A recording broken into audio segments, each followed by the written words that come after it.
If you have not yet watched the first part of the video, I recommend you do that right now. So in that video and in this video, I'll be discussing Jarvis's forum posts he made about Mineplex dying. So as not to waste any time, let's get right into the money!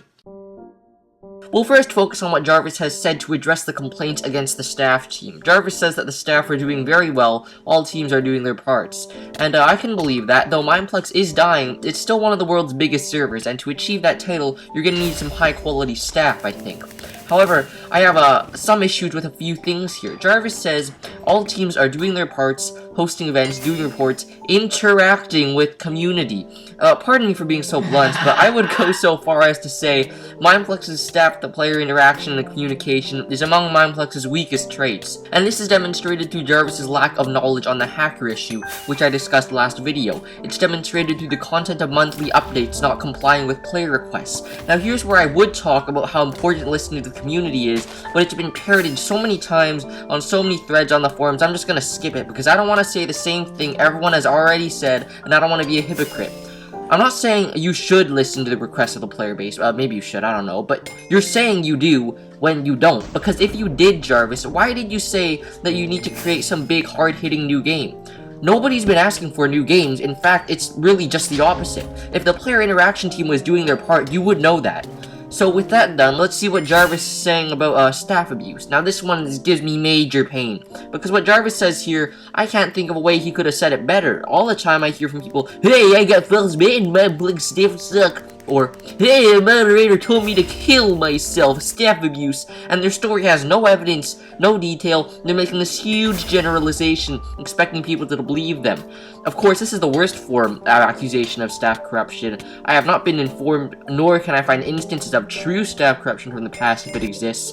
So if there was any, I wouldn't know how Mineplex would deal with it, so I can't talk about it. But yeah, most people just have a bad experience with one staff member and blame the whole staff team for it, the whole server. I would give my own opinion on this issue and go further, because I feel very strongly about it, but I'll save that for another time, because I have already said I will not provide my opinion here, at this current moment in time. Note that Jarvis says something about drama within Mineplex, and I can't say anything about that because I don't know anything. You can read it yourself from this forum post, I'll link in the description.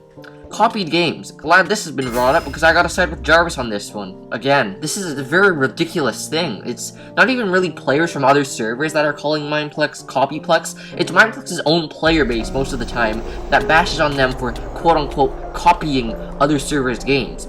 I know SoccerStar0015 back ago had a pretty good thread about the whole topic. It will also be linked in the description. And as I was saying, most of the people who cry Copyplex are trying to look all smart and analytical for being like, hey, this game has a blue sky, Mineplex games have blue sky, haha, Copyplex. I don't get it. Like, it kind of turned Mineplex on its head, at least for a little while, because I think that after all the Copyplex trash flying around, Mineplex was a little hesitant to add game modes proven to be popular by other servers. So they didn't have the instant join new game button until recently, and it's probably why they don't have Bed Wars yet, or Murder Mystery, very popular games, because they were afraid that a bunch of noses would come out from Jupiter and be like, "Whoa, Copyplex, get done!" And you see that Height's Pinnacle has blown up since adding Skywars and Bed Wars. That's just my theory, that Mineplex lost out on popularity because of its own whiny player base, which is a shame if I'm right about this. The last thing Jarvis talks about is buggy games. And this is another tough one. Mineplex is known to be extremely buggy. Remember Bok Battles on release? Dead people could win games consistently. I don't know why the game was released in that state, and I think for that instance, the staff team has to take some responsibility for that fiasco. But I am no game developer, and I don't know how hard or how long it takes to fix bugs. As Jarvis says, developers are working hard on fixing all the glitches. I wouldn't doubt that, but I am questioning things. Like, there are so many bugs on Mineplex. What's the issue? Are there not enough developers? Are the current developers not sufficiently skilled? Are the games so complicated that having a ton of bugs is inevitable? Or is it that they just aren't aware of the bugs that exist? Maybe it's a combination of all four, and I can't really blame the staff team, because I've never reported a glitch in my life, or a hacker for that matter, which is what Jarvis talks about at the end of his post, that if we really want to help Mineplex, instead of making these posts, Mineplex is dying, we gotta report the hackers and glitches. So I guess I'm really not in the position to be bashing Mineplex about its player loss or its decisions. Perhaps after this video I'll report some bugs. I don't even know where to do it, but I guess I will have to end the video. Good luck guys, don't eat your dinner.